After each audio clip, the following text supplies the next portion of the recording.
300 PS, 77 Kilowattstunden, das ist im Prinzip hier der Skoda Enyaq RS Coupé. Und wie der Christopher auch in seinem Video schon angeteasert hat, werde ich jetzt von Hannover nach München fahren und mal gucken, was alles passiert. Gibt es Probleme? Rapid Gate? Wer weiß? Mal sehen. Seid gespannt. Und danke natürlich an Christopher und an Skoda, dass ich das Auto zurückfahren darf und damit ein Video machen darf. Deswegen, es geht jetzt los. Auf geht's.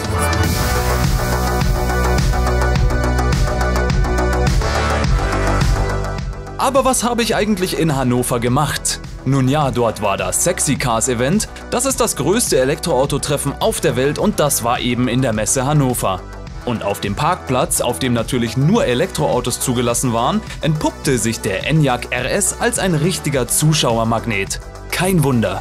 Leider bin ich am Vortag aber zu keiner Ladesäule mehr gekommen, weswegen der Roadtrip zurück nach München erst nach einem Ladestopp beginnen kann.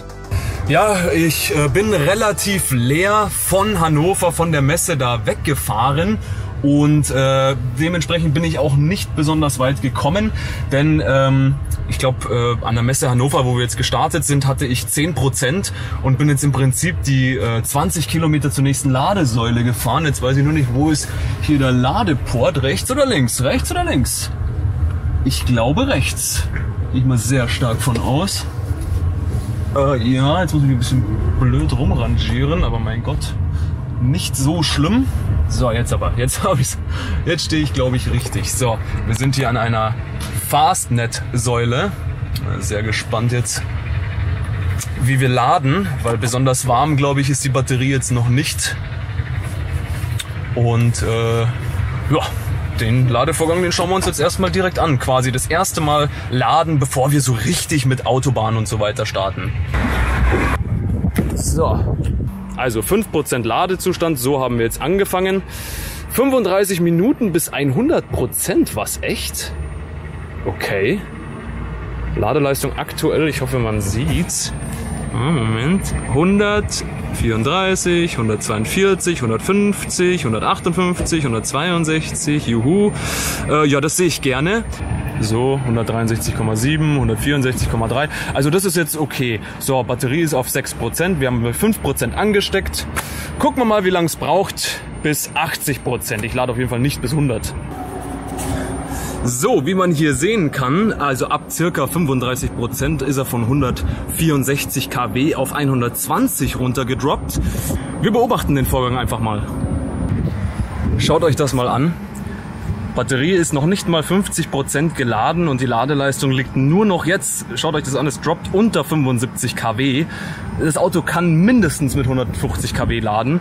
Ist das schon der Rapid Gate? Also, keine Ahnung, also die Ladeleistung erscheint mir irgendwie komisch. Und ich bin noch nicht mal 20 Kilometer weit gefahren. Also wenn das jetzt die ganze Fahrt dann so ist, bei jedem Ladestopp, den ich machen muss, und theoretisch muss ich dann nur noch einen, beziehungsweise im schlimmsten Falle 2 Stück machen. Und wenn der dann auch nur mit 75 kW lädt, ja, hau mir ab, ey. Also, Da bin ich mal gespannt. Ist es wirklich der Rapid Gate? Das werden wir dann noch sehen, weil wenn es sich bei den anderen Ladestationen ähnlich verhält und der Akku müsste ja dann auch warm gefahren sein, logischerweise, weil der nächste Ladestopp wird erst bei circa 300 Kilometer wieder sein und die insgesamte Strecke ist ja 650 Kilometer, müsste der Akku eigentlich beim nächsten Ladestopp warm sein und wenn er dann immer noch so lädt, wollen wir mal sehen. Seid gespannt. Ja, da wir noch beim ersten Ladestopp hier festhängen und die Autobahn ja noch gar nicht gesehen haben, möchte ich kurz das Tempolimit quasi festlegen, beziehungsweise die Geschwindigkeit, in der wir jetzt bis nach München fahren werden. Und da es ja schon eine weite Strecke ist, also es sind ja immer noch über 600 Kilometer, 623 um genau zu sein. Ich zeige euch das mal. Hier, hier steht's. Ja, so, 30 Grad hat's draußen. Mittlerweile bin ich die Temperaturen gewöhnt. Es ist viel zu heiß. Auf jeden Fall will ich mit mindestens 150 km/h fahren und das hat einfach den Grund, dass man gesehen hat bei der Hinfahrt nach Hannover, dass der Francesco ist ja mit dem Skoda von München nach Hannover, von München nach Berlin und von Berlin nach Hannover gefahren und hatte nur einen unwesentlich höheren Verbrauch als der EQS, was ein wenig komisch ist, aber es funktioniert anscheinend, also keine Ahnung. Deswegen möchte ich mich da auch einpendeln und dann werden wir mal sehen, was sich dann noch ergibt auf der Fahrt nach München. Zeit genug ist ja. Der erste Ladestopp vor der Autobahnfahrt ist beendet und wir haben eine Reichweite von ca. 280 Kilometern. Den nächsten Ladestopp habe ich so geplant, dass er ca. 236 Kilometer entfernt ist und wir einen Puffer von 50 Kilometer haben. Mal sehen, ob das ausreicht. Ja, wir befinden uns jetzt auf der Autobahn und was man direkt vorwegnehmen kann, ist die Schilderkennung. Also die Schilderkennung ist, also bis jetzt, also ich bin noch nicht weit gefahren, aber bis jetzt ist sie ziemlich gut, weil ich habe einen Tempomaten auf 150 eingestellt und das Auto erkennt im Prinzip, welche quasi Tempolimits als nächstes kommen. Und da stand dann hier im Display übrigens so ungefähr, das nächste Tempolimit nach unbegrenzt ist 130 und dann verringert das Auto quasi ganz langsam, also fast quasi unbewusst für mich zumindest, die Geschwindigkeit und stellt sie auf 130 dann im Prinzip dann ein. Jetzt auch dasselbe wieder mit der 100er Zone und jetzt 80 und dann 60, also dem Trichter und hammermäßig. Also das ist echt cool. Eine coole Funktion, das Auto denkt quasi mit und voraus und das muss man wirklich schon mal hier lobend erwähnen. So. Nun gut, wir sind eine kleine Strecke von circa, steht da 82 Kilometern gefahren und übrigens den Durchschnittsverbrauch insgesamt zeige ich euch natürlich erst, wenn wir daheim ankommen. Da wird es auch schon dunkel sein. Was sagt er dann eigentlich, wann wir ankommen? Ich glaube um 11 oder sowas. Hui. Ich glaube 3:30 sind wir losgefahren oder so. Ja, kommt hin.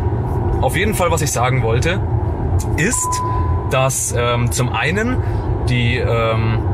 der Spurhalteassistent außerordentlich gut ist. Das habe ich bisher bei noch keinem anderen Auto so gesehen, zumindest aktuell, außer dem EQS vielleicht, dass er quasi auch innerhalb einer Baustelle, also ihr wisst schon, mit den gelben Streifen überall und auch den Wänden, die dann da teilweise links und rechts aufgebaut sind, das perfekt auseinanderhalten kann.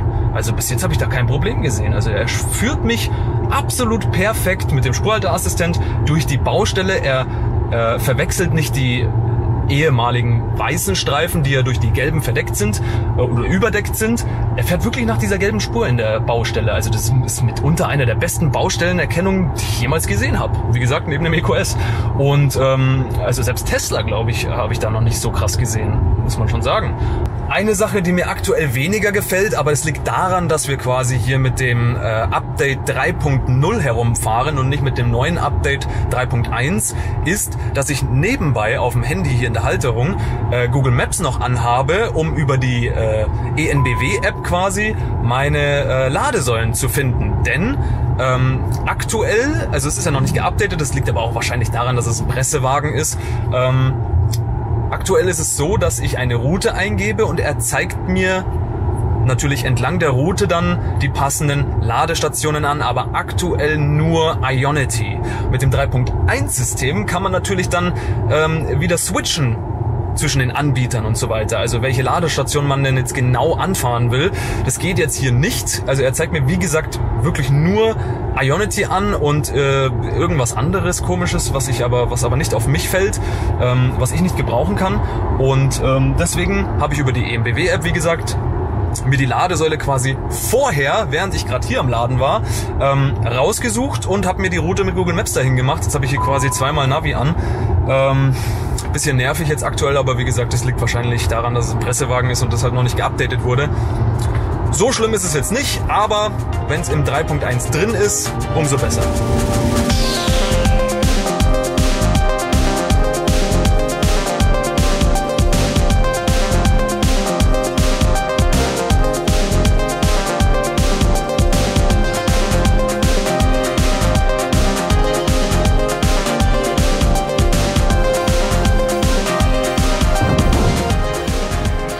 So, wir haben nur noch knapp 400 Kilometer bis München und das ist jetzt unser eigentlich erster Ladestopp, aber es ist der zweite, ihr habt es ja gesehen und wir haben gerade angeschlossen, schaut es mal an, Moment, zack, mit 7% haben wir angeschlossen und er ballert jetzt direkt hoch. Jetzt bin ich mal sehr gespannt, auf wie viel er hochgeht.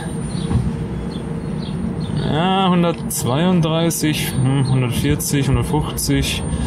Ja, die Batterie müsste auch warm sein. Würde mich wundern, wenn nicht, ne? Oh, so, also, wir sind bei 10%. Oh, es geht immer weg, Mann, Wahnsinn.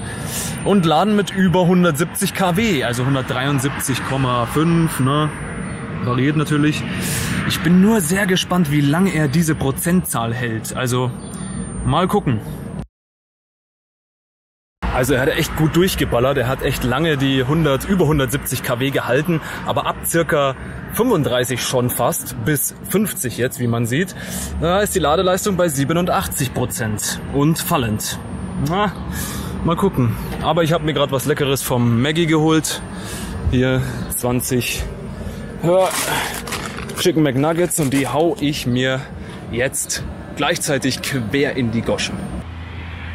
Wir haben 80% jetzt aufgeladen, 274 Kilometer Reichweite. Ja, ich überlege gerade, ob wir vielleicht noch ein bisschen mehr aufladen, ehrlich gesagt.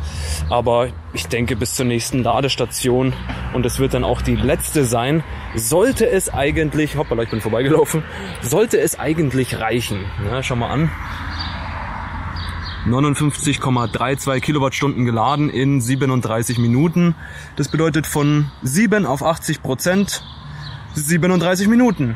An sich finde ich die Zeit recht in Ordnung, ehrlich gesagt, aber die Ladekurve finde ich etwas komisch. Also da werden wir jetzt mal gucken, wie wir an der nächsten Ladesäule laden und lassen uns überraschen. Mal kurz zur Langstreckentauglichkeit oder zur Bequemlichkeit, sag ich mal. Also ich muss sagen, sowas wie Rücken- oder Popo-Schmerzen oder sowas habe ich gar nicht bis jetzt, obwohl es an sich eigentlich auf dem ersten Sitz relativ harte Sitze sind, aber ich finde sie jetzt eigentlich recht bequem. Es stimmt schon, es sind schon natürlich im Vergleich härtere Sitze, aber es ist auch eine Sportversion eines Family-SUVs, Vans, was auch immer, wie man es auch mal nennen will. Man könnte also resümieren, bis jetzt zumindest, dass es genauso langstreckentauglich ist, also die RS-Version jetzt, in der wir sitzen, wie die normale Version. Was ich für euch auch noch ausprobiert habe und was ich natürlich auch selber unbedingt wissen wollte, ist, was genau die Höchstgeschwindigkeit ist. Höchstgeschwindigkeit ist also 186 km/h laut Tacho. Das heißt, die schätze 180 abgeregelt, offiziell. Und ja, schneller geht er nicht. Egal ob bergab oder rückwärts und mit Rückenwind oder in dem Fall mit Vorderwind. Egal, auf jeden Fall 180 Spitze offiziell und ja, das ist so eine Sache, ich weiß nicht. Also wenn man schon ein Sportmodell macht, also ich weiß natürlich, umso höher die Höchstgeschwindigkeit, umso schneller geht auch die Batterie leer. Aber in einem sportlichen Elektroauto kann ich doch wohl noch selbst entscheiden, wie schnell ich fahren möchte. Natürlich vorausgesetzt, es ist frei, logischerweise. Aber ansonsten finde ich das ein bisschen, wie so oft auch schon erwähnt, harte Bevormundung. 180 ist halt echt zu langsam, Mann. Da kommt irgend so ein komischer, da war vorhin so ein Ford Fiesta, so ein uralter Ford Fiesta mit Doppelrohrauspuff, so richtig, keine Ahnung, wie mit 18 damals, so. Wisst, was ich meine? Und der überholt mich halt einfach. Also ich weiß nicht, also das finde ich schon ein bisschen peinlich irgendwie, also keine Ahnung. Aber es ist jetzt nicht so ein großes Fass. Es wäre zwar schön, wenn er wenigstens 200 gehen würde, aber geht er nun mal nicht. Was natürlich auch noch ein relativ wichtiger Punkt, wenn nicht sogar ein sehr wichtiger Punkt ist die Geräuschkulisse. Also, wie hört es sich im Innenraum an? Ich hoffe, ihr könnt ein bisschen was hören. Ansonsten muss ich euch sagen, die Geräuschkulisse ist wirklich in Ordnung. Ich höre jetzt halt die ganze Zeit nebenbei, wenn ich jetzt nicht filme, Musik und du hörst keine Außengeräusche, ehrlich gesagt. Du merkst richtig den Unterschied, wie laut es eigentlich draußen oder beziehungsweise wie ruhig es hier innen ist, wenn man das Fenster aufmacht oder länger offen hat. Das mache ich, wenn in der Baustelle halt 80 oder 60 ist, mache ich halt ein bisschen das Fenster auf, damit frische Luft reinkommt und dann gebe ich Gas und dann vergesse ich das Fenster zuzumachen und dann mache ich es zu. Das ist kompliziert und dann geht das Fenster zu natürlich und dann merkst du richtig so, draußen die Windgeräusche und dann geht das Fenster zu und du hörst fast gar nichts mehr. Also muss man wirklich sagen, Abrollgeräusch, ja, minimal, ganz minimal. Windgeräusche, also ich fahre jetzt gerade 100 auch wieder in der Baustelle und also auch extrem minimal, also wirklich nicht störend, gar nichts.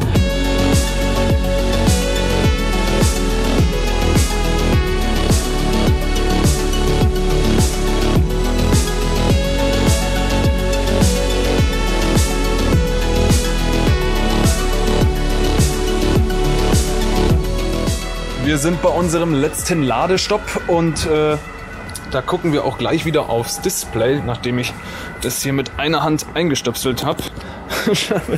Mit einer Hand ist es echt schwierig. Moment, gleich seht ihr wieder was. So hoffe ich. So, zack und zack. Aha, ja, sieht doch alles gut aus. Zumindest für den Anfang. Ich kann es nicht oft genug wiederholen, der sieht so todesgeil aus.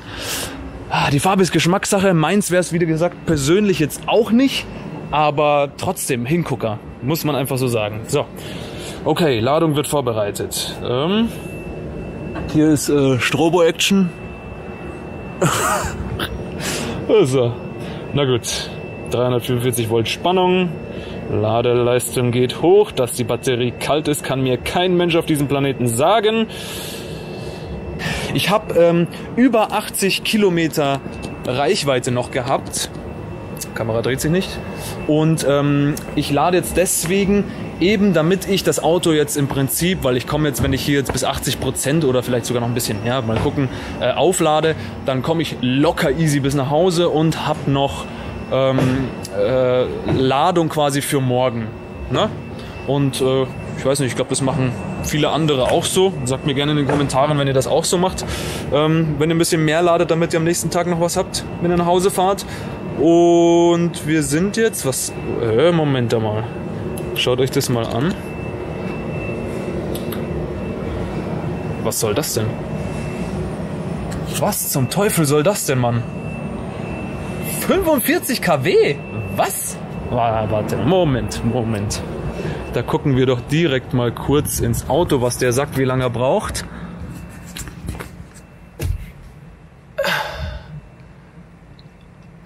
Was? Er braucht so eine Stunde, ne? 20:51 Uhr und da hat er gerade 21:46 Uhr oder sowas gesagt. Hau ab! Nee, da fahren wir an den anderen. Wenn das so bleibt. Schauen wir nochmal nach. 46 kW! Ja, okay, ich pack nochmal um. Ich probiere es jetzt an der anderen Ladesäule nochmal. Also ich bin jetzt von da vorne ein Stück rückwärts gefahren. Oh, er sieht auch von hinten so todesgeil aus, Wahnsinn. Ja, aber egal, darum geht's jetzt erstmal nicht. So, Moment. So, da schauen wir jetzt live. Ihr seid jetzt live dabei, ob es hier auch so ist mit 46 kW Ladeleistung. Also wenn das immer noch so ist, dann rastet sich ja komplett aus. So, 300 kW Lader ist das, ne? Ich hoffe, man sieht's. So, Kabel verbinden. Machen wir das doch mal. Zack und zack.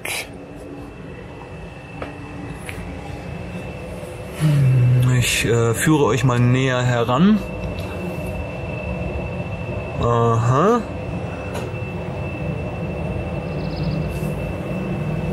Ich weiß nicht, warum das mit dem neuen Update bei den EMBW-Säulen, das war bei der anderen noch nicht so, das neue Update, dass die so lange brauchen, ne? Also, keine Ahnung. Kommt mir zumindest so vor. So. Aha. Geht schon los. So, jetzt bin ich gespannt. Hoffen wir mal nur, dass die eine Ladesäule irgendwie einen Fehler hatte oder sowas.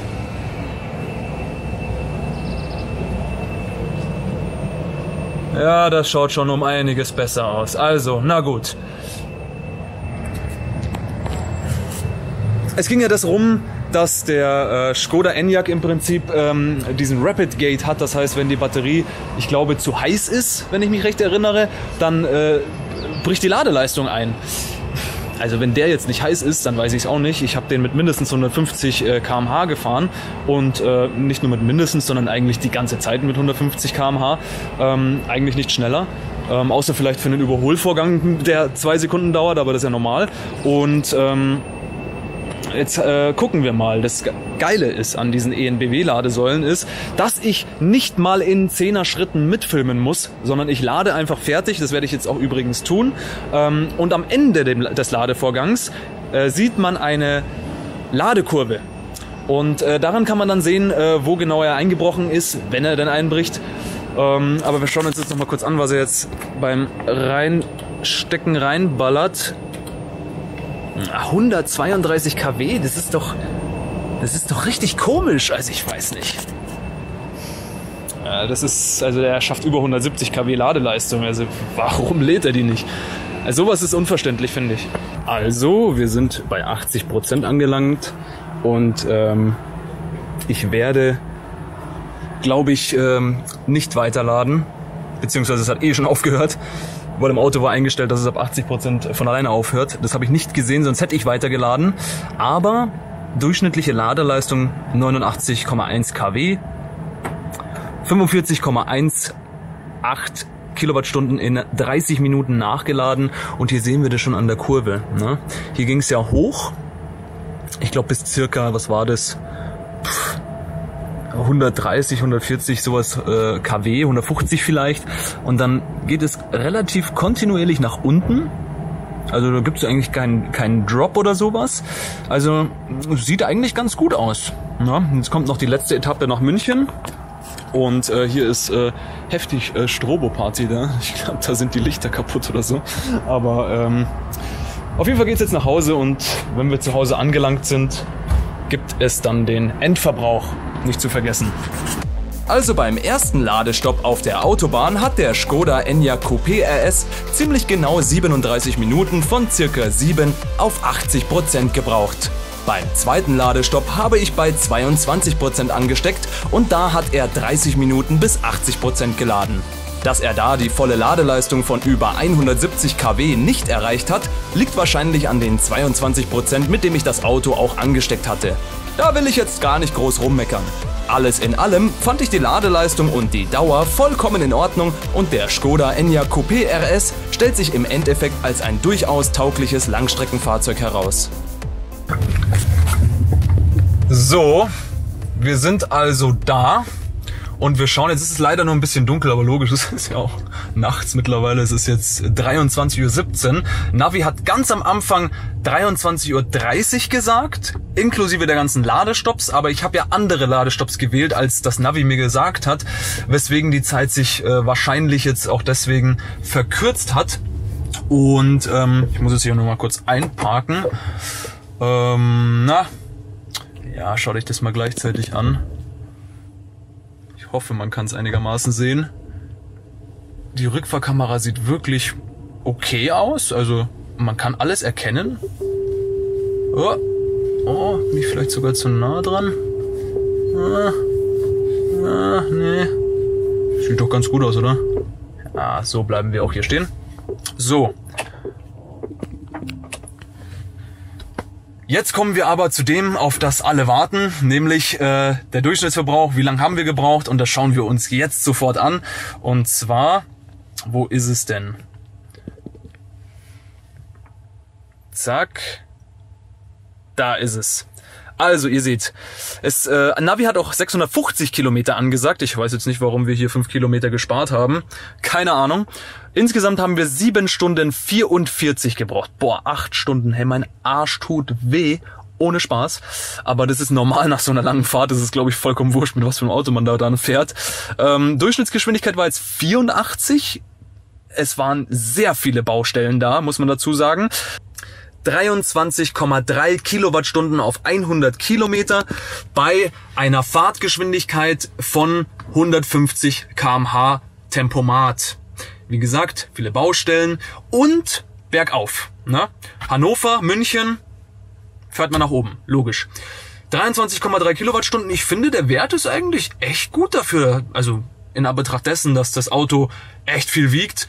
Also ein dickes SUV im Prinzip ist. Sportcoupé, na gut, okay, dann müsste der CW-Wert vielleicht sogar ein bisschen besser sein als beim normalen Enyaq. Das habt ihr aber sowieso in meinem vorigen Video gesehen. Das verlinke ich euch dann hier oben, rechts, hier, Jetzt sieht meine Hand nicht mehr, weil es so dunkel ist. Ja, und somit sind wir am Ende dieses Videos. Ich hoffe, euch hat's gefallen und ihr konntet eventuell was lernen oder was mitnehmen. Würde mich natürlich freuen. Und zum Abschluss, bevor ich Ciao sage, schauen wir uns natürlich noch die Coming Home Leuchten vorne, den Kühlergrill, den leuchtenden an. Wie auch immer. Auf jeden Fall bis zum nächsten Video. Ciao.